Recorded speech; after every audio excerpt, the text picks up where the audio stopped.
ছেলেরা, জি বলেন আফা, কিভাবে সাহায্য করতে পারি আপনারে? কিসের এত বাহাদুরি? আমরা মেয়েরা যদি তোমাদের বিয়ে না করি। Women. সবার আগে আমি আপনাদেরকে বলি, আফারে কি আপনারা কেউ চিনেন? চিনলেও চিনতে পারেন, আবার নাও চিনতে পারেন। আফা কিন্তু নতুন টিকটকার হইলেও আফার মনটা অনেক বড়। যদিও এখন বুঝতে পারবেন না, ভিডিওটা দেখতে থাকেন, অবশ্যই বুঝতে পারবেন কেন বললাম আফার মনটা বড়। প্রতিটা মেয়ে সিঙ্গেল থাকতে চায়, কিন্তু কিছু শয়তান ছেলেরা এসে বুলিয়ে বালিয়ে পটিয়ে ফেলে। দেখেন, এই কথাটার জবাব দিতে হলে তার মা বাবাকে নিয়েও কথা বলতে হবে। এখন আমি চাই না একটা মেয়ের জন্য একটা মা বাবা গালি শুনুক।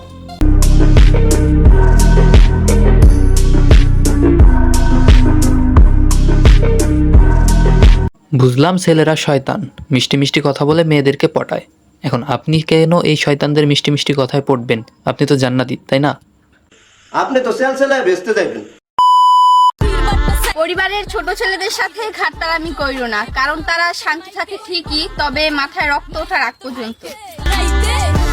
দেখেন আপা, আমি হচ্ছি পরিবারের বড় সন্তান, তো আমার জন্য কিছু একটা বলবেন না? পরিবারের বড় ছেলেরা সব দিক দিয়ে অসহায়, কখনো তার প্রিয় মানুষটার কাছে, কখনো তার পরিবারের কাছে। দেখেন, আপনাদের মনে আছে কিনা, আমি কিন্তু আগেই বলছিলাম আপার মনটা অনেক বড়। এখন প্রমাণ পাইছেন তো। ছোট ছেলেদের জন্য আপার মনে জায়গা আছে, কিন্তু বড় ছেলেদের জন্য মনে ভাবনা আছে। তো এখন আমি আপনাদেরকে বলি, পরিবারের বড় ছেলে ছোট ছেলে সবাই এক লাইনেই দাঁড়ান, আপার মনে কিন্তু ঢুকতে হবে। কথা কি ক্লিয়ার না? আসসালামু আলাইকুম বন্ধুরা, কেমন আছো তোমরা? আশা করি সবাই অনেক ভালো আছো। এখন আমি দিন দিন এমন পর্যায়ে চলে যাইতেছি যে কিছু ভিডিওর ইন্ট্রো দিতে মনেই থাকে না, আবার কিছু ভিডিওর ইন্ট্রো ভিডিওর শেষেই দিতেছি।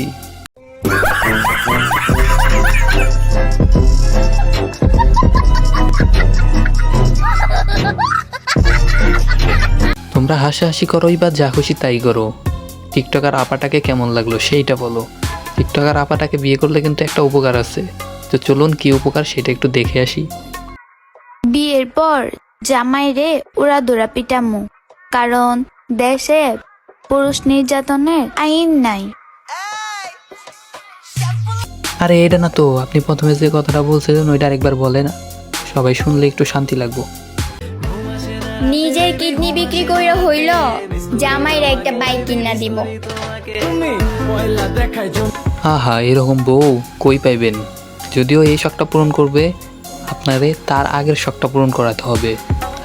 তার হাতে মার খাইতে হবে।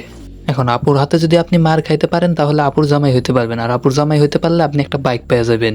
এখন আপনি যদি এটা পারেন, অবশ্যই কমেন্ট করে জানান, কারণ আপুর মনটা অনেক বড়, আপনারা অ্যাকসেপ্ট করলেও করতে পারে। বলেন কি? এখন গবেষণা সূত্রে জানা গেছে আমার এই চ্যানেলের 99% অডিয়েন্স নন সাবস্ক্রাইবার। চ্যানেলটা সাবস্ক্রাইব না করে ভিডিও দেখে। আমি কি আপনাদের মাথায় বাড়ি দিয়েছি আমার চ্যানেলটা সাবস্ক্রাইব করতেছেন না? চ্যানেলটা সাবস্ক্রাইব করেন আর সাবস্ক্রাইব বাটনটারে ভাঙ্গে ফেলান। চলুন টিকটকার আপার পরবর্তী কর্মকাণ্ডটাও দেখা যাক।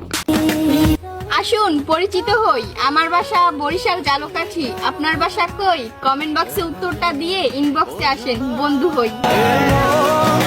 দেখেন আপা, আপনি যে ডেঞ্জারাস পারসন, আপনার সাথে বন্ধু হইতে গেলে হয়ে যাবে প্রেম, আর তারপর আপনি খেলবেন একটা গেম। তার থেকে ভালো বেডি মানুষ নট অ্যালাউ, সিঙ্গেল লাইফই চালাও। না শোনা গো আমার। চাইছিলাম পড়াশোনা করে নিজের একটা পরিচয় বানাবো, কিন্তু পরিচয় তো হয়েই গেল সেলিব্রিটি টিকটকার।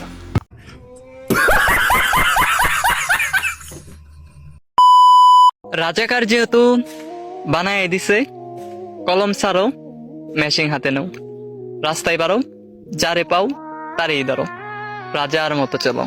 কি বলো তোমরা? এখন এরা যে বরকা পড়ছে তাই বলে ভাইবেন না এরা ভালো মেয়ে। মিয়া খলিফাও কিন্তু হিজাব পরেই শুটিংটা করে।